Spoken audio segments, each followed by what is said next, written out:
Hello, this is Reporter Television and I am Bethel Mikhail with the news. The government of Ethiopian humanitarian agencies told the reporter that more than 10 million people are in need of assistance. One of the severely affected areas is the Somali region, where more than 3 million people are currently dependent on food assistance from the government and humanitarian agencies. 1.5 million people are directly affected by the drought, while 1.6 million people are under the safety net program. Many residents of the region describe the current drought as the worst drought in their lifetime. Elders who have lived through many droughts said that livestock on which communities depend on were devastated. It is estimated more than 600,000 animals died in Siti zone, the northernmost part of the Somali regional state.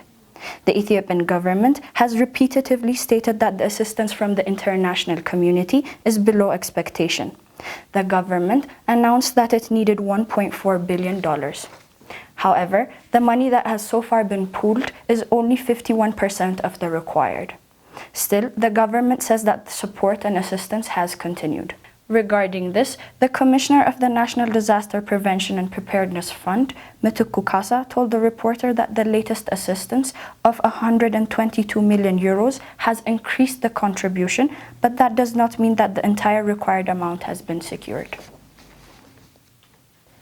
The Ministry of Education has said that it has already prepared alternative examinations scheduled for students who were not able to attend their regular class sessions and therefore could not sit for their exam due to the recent protests in several parts of Oromia and Amara regional states.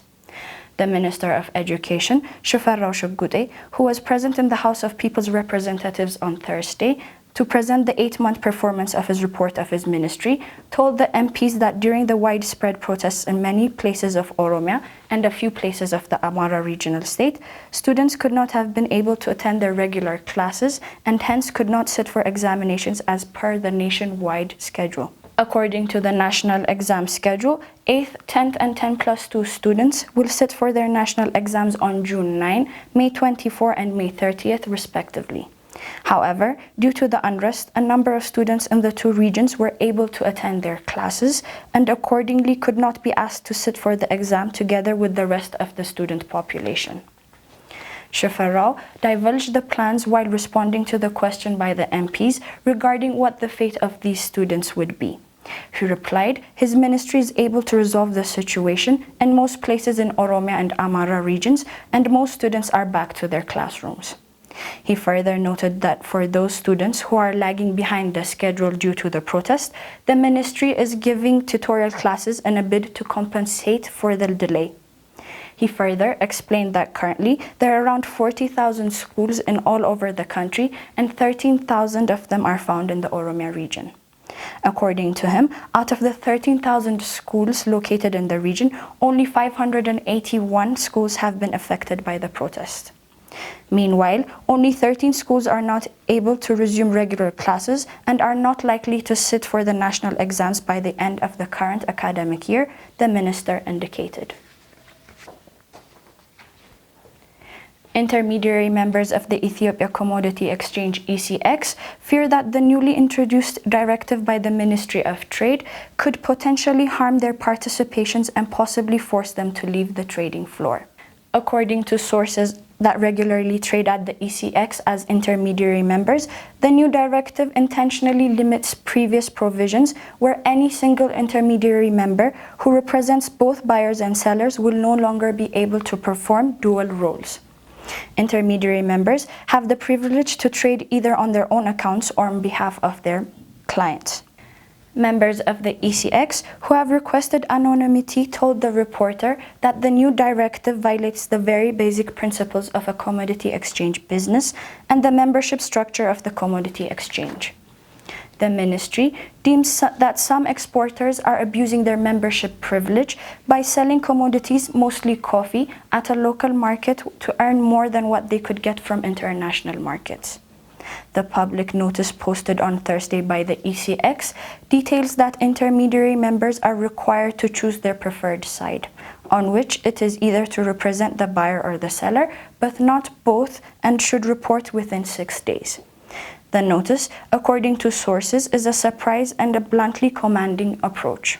Tedros Asafa, communications head at the ECX, confirmed to the reporter that the notice was posted on the basis of fulfilling the newly directive issued by the Ministry of Trade. He said that the intermediary members are needed to report accordingly to their preference. The reporter could not reach the responsible persons of the Ministry of Trade due to the recent reshuffles within it. The second all-new Urunesh Dibaba Athletics Academy, which is built at the cost of 225 million birr in Asalla town of the Oromia Regional State, is scheduled to be inaugurated on April 17th. The academy has a gymnasium, running track, clinic, library, and dormitories, and a cafe for the athletes. The new academy is stretched on a 45.9 hectare plot and is ready to recruit some 600 under 15 and under 17 athletes who will be trained in field events and football. The first Urunesh Dibaba Academy, which was inaugurated after the 2008 Beijing Olympics, started its training with 250 selected athletes from different regional states and 20 coaches. Currently in the academy, 98 male and 87 female athletes are training under a 4-year program. So far, 56 male and 29 female athletes have been selected for the Ethiopian national team, and 78 of them have participated in international and local competitions. The academy is under the Ministry of Youth and Sport and is located at Asalla, 180 kilometers away from Addis Ababa.